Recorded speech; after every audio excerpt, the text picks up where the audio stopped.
The December wind howled outside Asheville General Hospital, rattling the windows of my 5th-floor room as I clutched the thin blanket tighter around my shoulders. Pain seared through my abdomen, a relentless twist that had landed me here 2 days ago. Internal bleeding, the doctors said, a complication from the crash that took Tom 6 months back. At 34, I was a widow, a mother, and now a patient staring down emergency surgery with my 3-year-old twins, Owen and Ava, huddled in the corner stacking plastic blocks. The sterile hum of the ward was drowned out by the beep of my monitor, but it was my mother's voice through the phone that cut deepest. "Lyd, honey," Marilyn Hensley began, her tone clipped over the video call. "We need to talk about this winter retreat thing." I'd called from my hospital bed, propped up on pillows, hoping, praying they'd step in. The retreat was our family's tradition, 20 miles south at their Charlotte farmstead, a sprawling 50-acre haven of snow-dusted fields and crackling hearths. Owen and Ava loved it, their tiny hands patting the barn cats, their squeals echoing over the hills.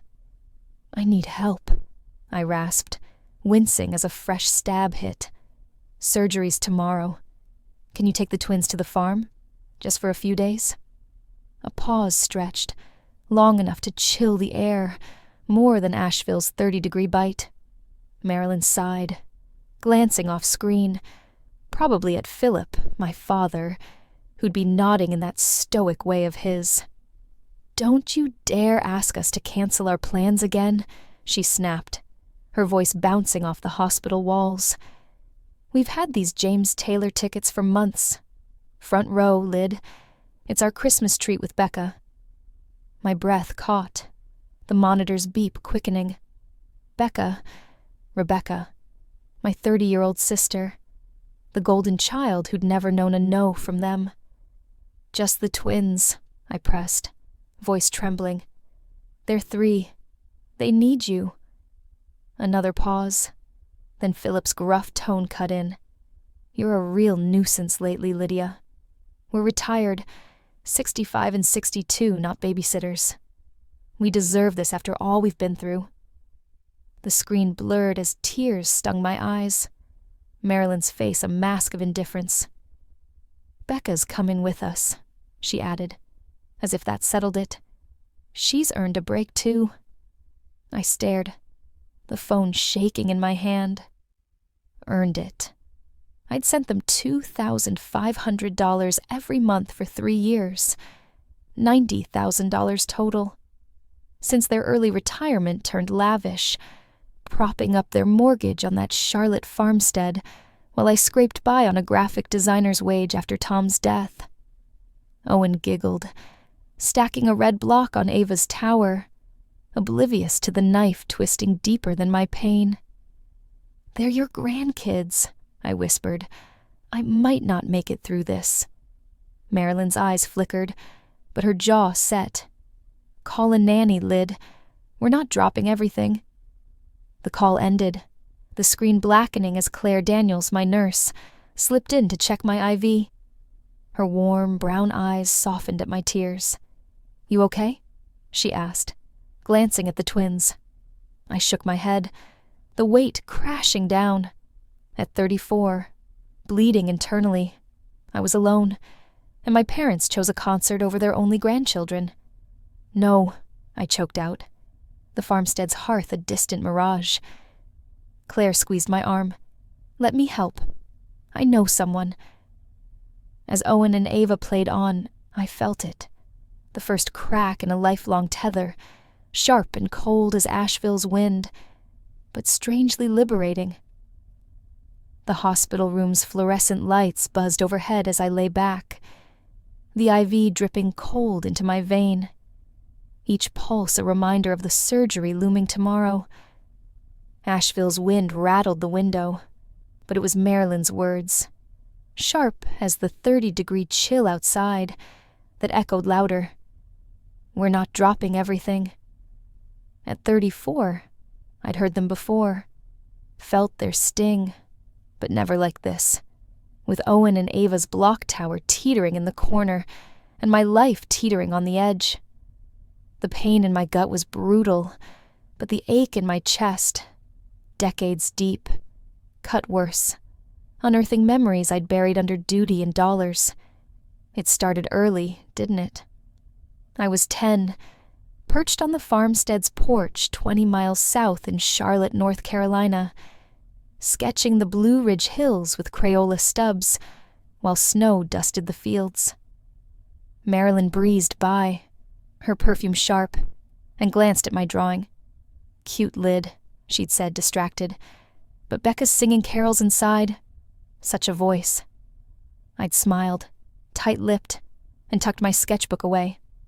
Becca, 4 years younger, could warble off key and get a standing ovation. I'd paint for hours and earn a nod. By 18, I'd swapped art for a graphic design degree. Practical, they'd insisted, while Becca flitted through theater gigs. Each flop met with Philip's proud, "She's finding her path." Then came the milestones. I graduated college at 22, summa cum laude, clutching my diploma in a sweaty grip. Marilyn and Philip sent a card, $20 inside, no note, because Becca's community play debuted that weekend. "She's a star," they gushed over the phone, 300 miles away in Charlotte, while I toasted alone. When I married Tom at 26, they drove the 20 miles from the farmstead, griping about the venue's gravel lot. "Too far for Becca's heels," Marilyn sniffed, while Tom whispered, "They'll see you someday, Lyd." He'd known. His own dad estranged him at 19. How family could carve you hollow. The twins sealed it. Owen and Ava arrived 3 years ago, their cries filling our Asheville apartment with a joy I'd never known. I drove them to the farmstead that first winter, 20 miles of twisting roads, bundled in coats Tom had sewn. Marilyn held Owen once, handed him back when he squirmed. "Fussy little thing," she'd muttered. Philip bounced Ava for 5 minutes before passing her off. Too loud for the barn. Becca's visits got photo albums. My kids got shrugs. Last Christmas, before Tom's crash, I'd sent $2,500, same as every month since their retirement, and watched them gift Becca a $500 necklace, while Owen and Ava split a $10 puzzle. "They're young," Philip said, dismissing my frown. I'd bitten my tongue, believing love could bridge the gap. Tom saw through it. 6 months ago, before that drunk driver stole him on E26, we'd sat by our hearth, 15 miles from the hospital where I lay now, after another farmstead slight. "We're enough, Lyd," he'd said, his voice rough from sawdust, his hand tracing mine. "Build our own family, one that stays." I'd nodded, tears blurring his grin, and we had, until the wreckage left me alone with 2 toddlers and a bank account bleeding $2,500 monthly to Marilyn and Philip's farmstead mortgage. I'd upped it to $3,000 after Tom died, thinking it'd prove I wasn't the burden they'd called me last night. I pressed a hand to my eyes, tears slipping onto the hospital pillow as Owen giggled, stacking a blue block. At 34, I'd propped them up, $90,000 over 3 years, while they'd propped Becca on a pedestal. The farmstead's hearth, its 50 acres of snow and tradition, wasn't mine anymore. It never had been. Clara's crayons, Miles's chatter, they deserved more than scraps from a family that'd rather hear James Taylor than their cries. The knife in my gut twisted, but the one in my heart was older, sharper, and I was done letting it bleed me dry. The hospital room's sterile air felt heavier after the memories settled. my breath shallow as the pain in my abdomen flared. Asheville General's clock ticked toward midnight. Surgery was hours away, and Marilyn's refusal still burned. We're not dropping everything. At 34, I'd clung to them too long, wiring $2,500 monthly to their Charlotte farmstead 20 miles south, while Owen and Ava stacked blocks in the corner, oblivious to the unraveling. But as the IV dripped and my hands trembled, I knew I couldn't wait for them anymore. I was done. Claire Daniels slipped in, her nurse's scrubs rustling as she checked my chart. Her warm brown eyes caught mine, soft with concern. "Still no one for the twins?" she asked, glancing at Owen and Ava, their 3-year-old giggles a stark contrast to the ache inside me. I shook my head, tears brimming. "They've got concert tickets. James Taylor. Front row. More important than this." My voice cracked, gesturing to the hospital bed, the monitors, the twins. Claire's jaw tightened, but her touch was gentle on my shoulder. "I've got a friend, Sophie Bennett, a nanny, specializes in kids like yours. Let me call her." I hesitated, the weight of it all pressing down.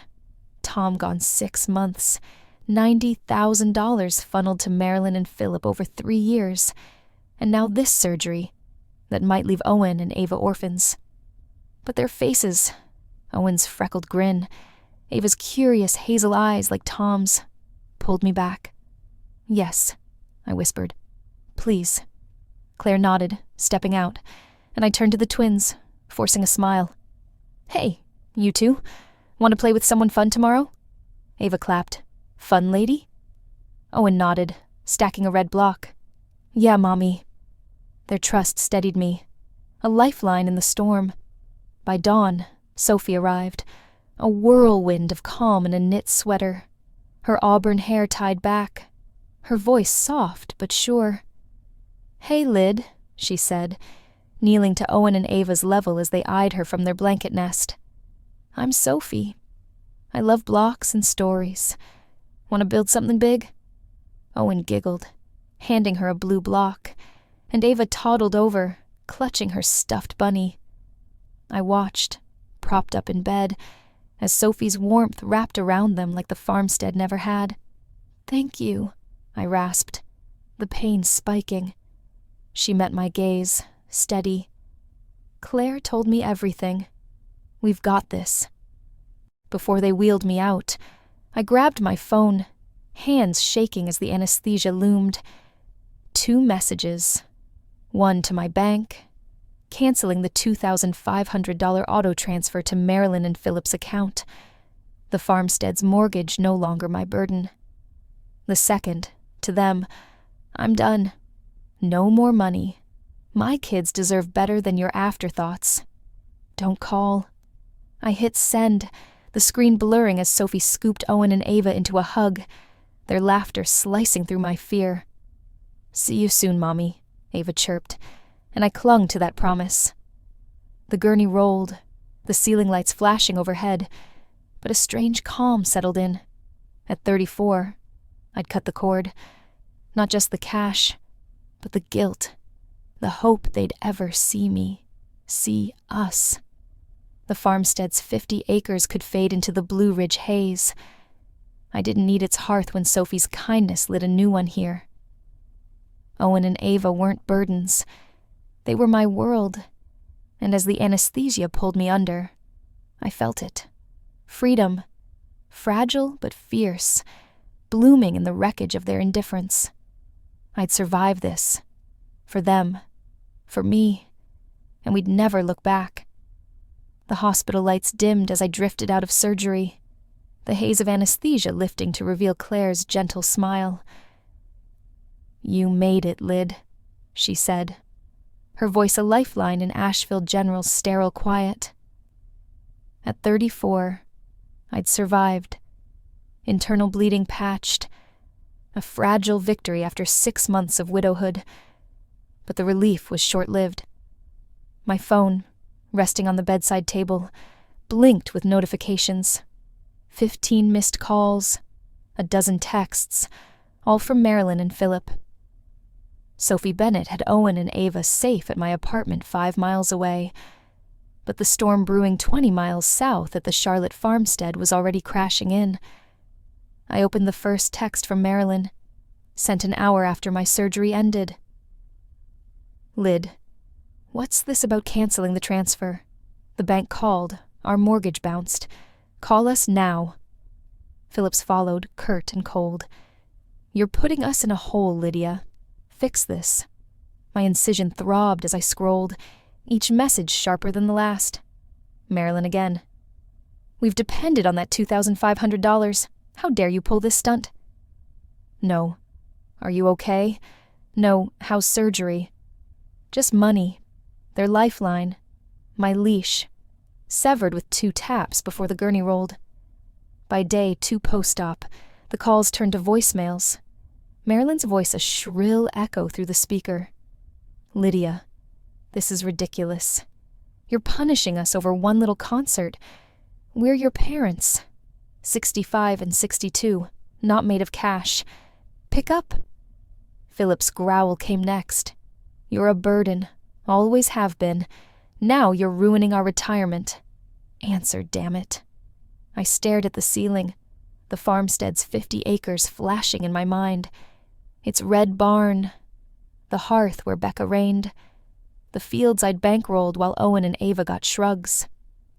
At 34, I'd given them $90,000 over 3 years, and they still saw me as the nuisance.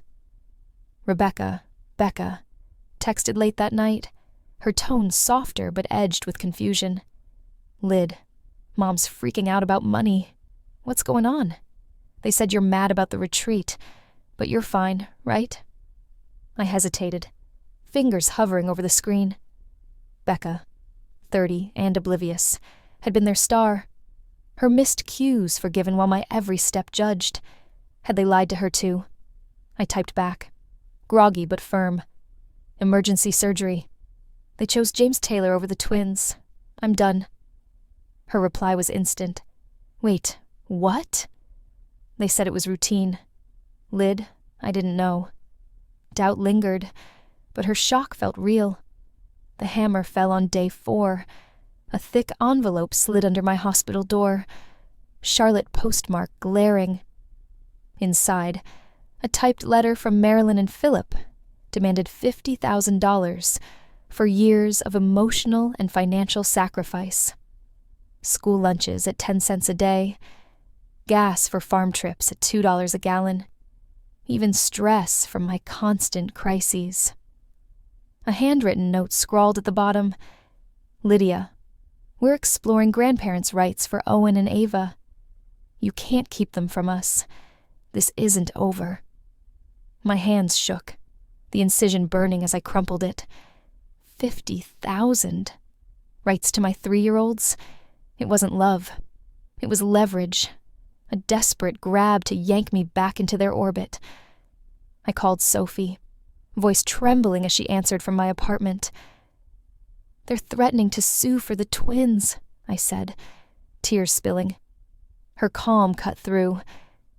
They've got nothing, Lyd. I've seen this before with clients.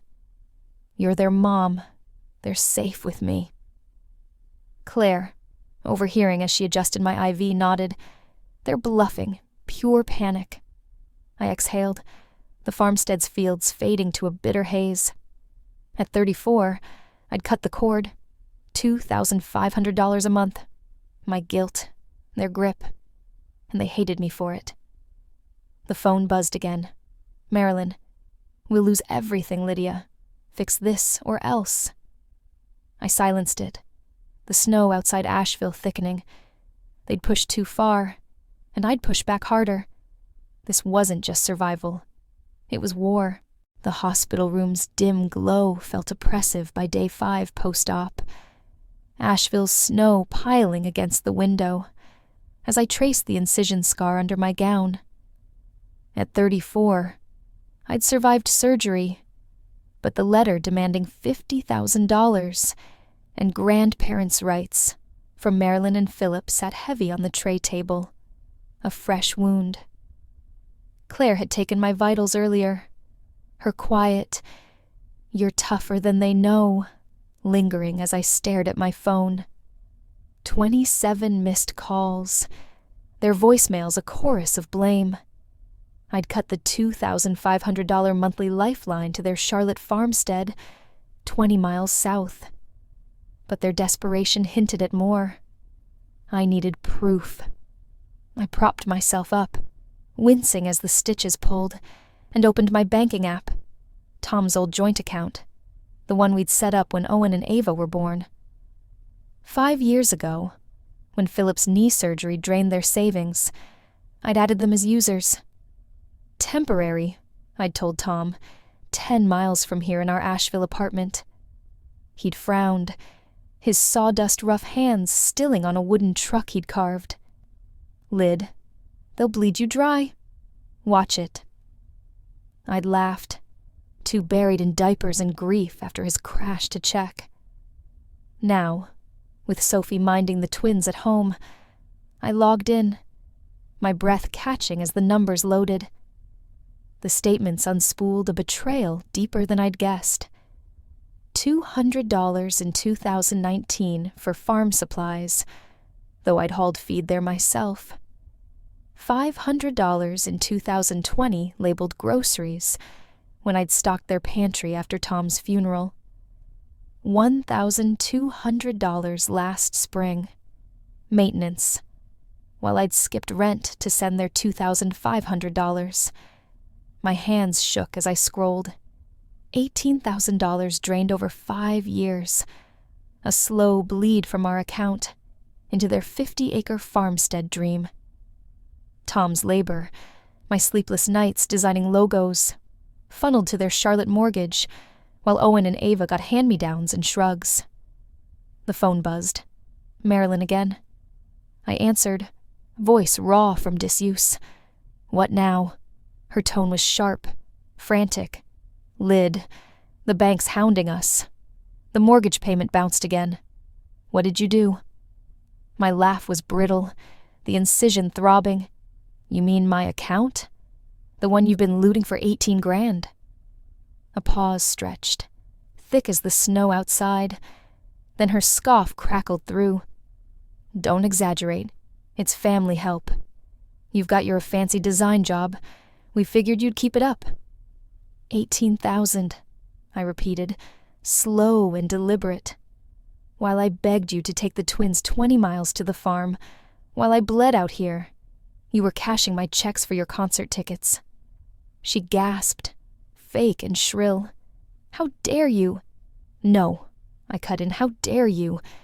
You chose James Taylor over my kids, over me, and still expected my money."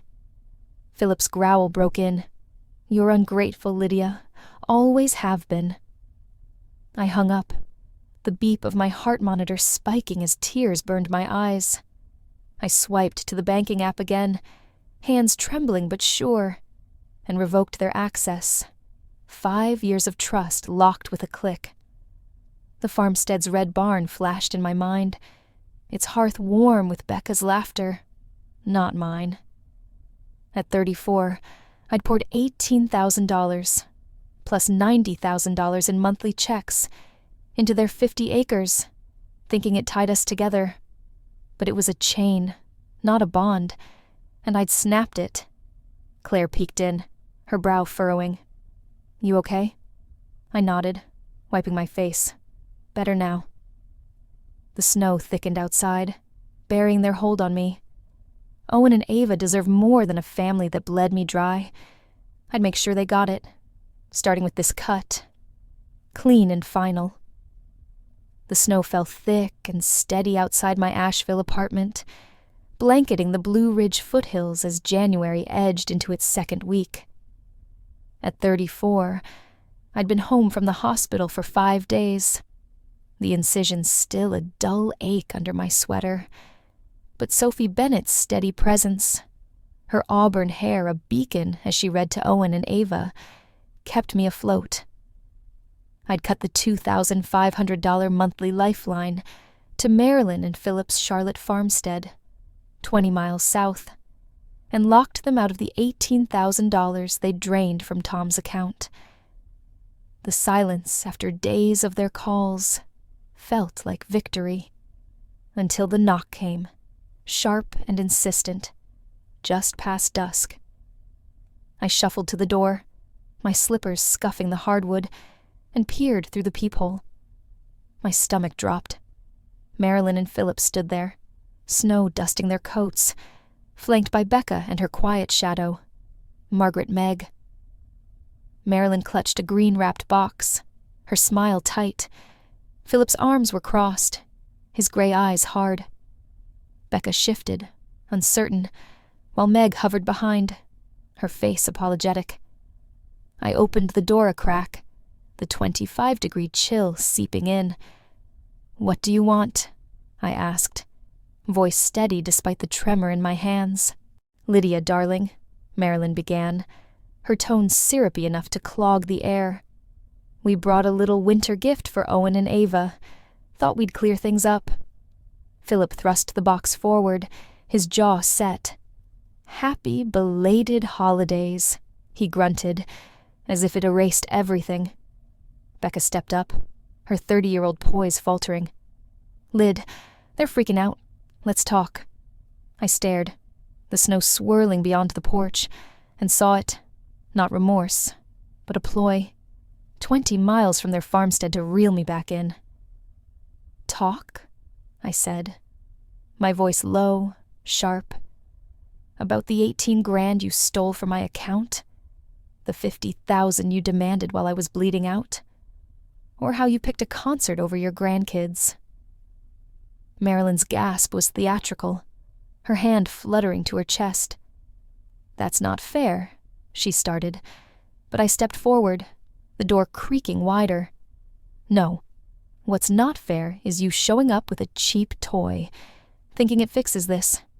You've been living off me, 90 grand in 3 years, and couldn't drive 20 miles to take Owen and Ava when I might have died."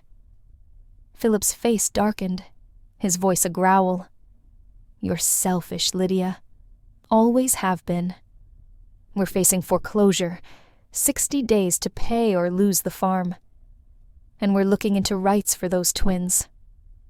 I laughed, a jagged sound that echoed off the snow. "Rights? They're 3.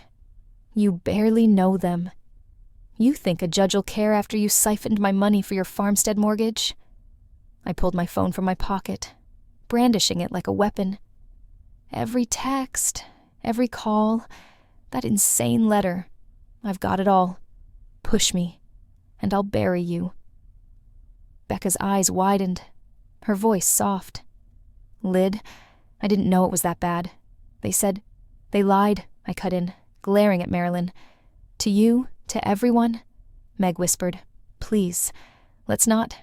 But Philip shoved forward, his bulk looming. "You owe us. 65 and 62. We've earned a break." Marilyn's mask slipped, her plea shrill. "We'll lose everything, Lydia. Help us." I smiled, cold and final. "You lost me when you chose tickets over my kids. Take your gift and go." I slammed the door, the thud reverberating as Sophie peeked from the twins' room, her brow furrowed. "You okay?" she asked, Ava's bunny in hand. I leaned against the wall, heart pounding, snow piling outside. "Yeah," I said, the farmstead's 50 acres fading to nothing. At 34, I'd faced their last stand, Marilyn's tears, Philip's threats, Becca's confusion, and walked away. Owen's giggle drifted out, Ava's babble following, and I exhaled. They'd broken me once, but not again. This was my line, drawn in snow, and I'd never cross it back. The snow softened outside my Asheville apartment by mid-January, its sharp edges melting into a quiet hush that mirrored the calm settling over me. At 34, I'd faced surgery, uncovered $18,000 stolen from my account, and shut the door, literally, on Marilyn and Philip's New Year's ambush 20 miles from their Charlotte farmstead. The incision ached less each day, but the deeper cut, their rejection of Owen and Ava, the $50,000 demand still throbbed. Sophie Bennett's steady presence kept the twins grounded, her auburn hair a beacon as she stacked blocks with them, but I felt it, a fragile healing, stitching together from the wreckage. I leaned on the couch, watching Owen and Ava tumble over a blanket fort, 3 years old, and blissfully unaware of the storm I'd weathered. Sophie glanced up, her voice soft. "You're tougher than you think, Lyd. They're lucky to have you." I smiled faintly, the twins' giggles a balm. That first week home, I'd canceled the $2,500 monthly drain to the farmstead, and the silence from Marilyn and Philip was deafening. No more calls, no texts, just the echo of their last plea fading into the 50-acre void I'd once funded. Claire Daniels dropped by with coffee, her nurse's warmth lingering. "They'll figure it out," she'd said. "You already have." Recovery crept in slowly, fragile but real. Sophie stayed on, her nanny skills weaving a rhythm. Mornings of oatmeal and crayons at our 10-by-12-foot table. Afternoons of nap-time sketches while I rested. I'd prop my laptop on a pillow, designing logos with a hand that still shook, but the twins' chatter steadied me. "Look, Mommy," Owen called, holding a red block tower. Ava clapped, her bunny tucked under one arm. Their trust was a lifeline, a tether stronger than the farmstead's pull ever was. Rebecca, reached out too, her voice tentative over the phone days after the showdown. "Lyd, I'm sorry. I didn't know how bad it was," she said, 30 and unraveling from the golden child haze. "They told me it was a checkup, not this." I'd paused, the farmstead's hearth flashing, her spotlight, my sidelines, but her tone rang true. "Come see the twins," I'd offered, cautious. She arrived that weekend, her arms full of muffins, kneeling to Owen's level. "Hey, buddy, I'm Aunt Becca," she said, and he grinned, handing her a block. At 34, I'd lost parents, but maybe not a sister. Friends rallied. Jane from my design gig sent soup. Her kids tumbling with mine across the rug 5 miles from the hospital where I'd fought to stay. "You're building something here," she said, sipping tea by the window as snowflakes danced. I nodded. The $90,000 I'd poured into Marilyn and Philip's 50 acres a ghost I'd banished. Tom's words surfaced, rough from sawdust 8 years back. "We're enough, Lyd. Build our own." I hadn't listened then, tangled in their guilt. But now, with Owen's tower and Ava's bunny, I did. The farmstead faded, its red barn, its hearth, its lies, replaced by this, a fort in a 10-by-12-foot room, Sophie's stories, Becca's muffins. At 34, I'd cut the cord, not just the money, but the need for their nod, their love. The twins sprawled beside me, cocoa mugs tipping, and I pulled them close, their warmth a hearth of my own. Healing was fragile. Stitches could tear, scars could ache, but this piece was mine, built from ashes 20 miles north of their world. I'd lost a family once, but I'd found one now, stronger than their 50 acres could ever hold. Spring painted Asheville with soft greens by April, the snow yielding to wildflowers along the Blue Ridge foothills, 5 miles from the hospital where I'd reclaimed my life 3 months ago. At 34, I'd stitched a fragile piece with Owen and Ava, our fort a relic in the cramped apartment, but the echoes of Marilyn and Philip's farmstead, 20 miles south, lingered like a bruise. Their $18,000 theft, the $50,000 demand, their silence after I'd shut the door, all faded, but the space we'd outgrown pushed me forward. I wanted more than survival. I wanted a legacy. Ours alone. I'd been saving. Tom's life insurance, my graphic design gigs, since his crash 6 months back, and cutting the $2,500 monthly drain to Charlotte left me with enough. The apartment, 800 square feet of memories and strain, sold fast for $180,000. A relic of the years I'd wired $90,000 to prop up their 50 acres. With the cash, I drove 15 miles west with Sophie, Owen, and Ava in tow to a listing I'd circled. A 3-bedroom cottage near the Blue Ridge Parkway, nestled in a valley where the mountains loomed like sentinels. It was modest, 1,200 square feet, cedar shingled, with a porch overlooking a creek, but it was ours. We signed the papers on a crisp morning, the twins tumbling onto the patchy lawn, their 3-year-old laughter bouncing off the hills. Owen, freckled and bold, raced to the creek 50 feet away, shouting, "Fishies!" Ava, quiet and curious, clutched her bunny, eyeing the rickety porch swing. "Home, Mommy?" she asked, her hazel eyes, Tom's eyes, wide. I knelt, brushing her curls. "Yeah, baby. Our home." Sophie grinned, her auburn hair catching the sun. "It's perfect, Lyd. They'll grow strong here." I nodded, the farmstead's shadow dissolving in the creek's ripple. Summer unfurled as we shaped it, me painting the kitchen a warm yellow, Owen's muddy handprints smudging the trim, Ava planting daisies with Sophie along the 10-foot path, her bunny propped nearby. I hauled in a table Tom had built, its oak scratched from years of forts, and hung Clara's drawings, dragons and creeks, on the walls. Friends trickled in, Jane with casseroles, her kids tumbling with mine across the 1-acre yard. Becca, 30, and shedding her golden haze, with puzzles for Owen and Ava. "I'm learning them," she said, stacking blocks, and I saw it. A sister, not a rival, stepping into our light. One August dusk, I stood on the porch, the Blue Ridge glowing purple as the sun dipped below. Owen's shout, "Look, Mommy, fireflies," mingled with Ava's giggle from the swing, their small hands chasing sparks 50 feet out. The farmstead lingered, its red barn, its hearth, its 50 acres I'd bankrolled. But it was ash now. Marilyn and Philip might still sit there, blaming me for their unraveling. But this cottage, 15 miles from their grip, was proof. I didn't need their fields when I'd sown my own.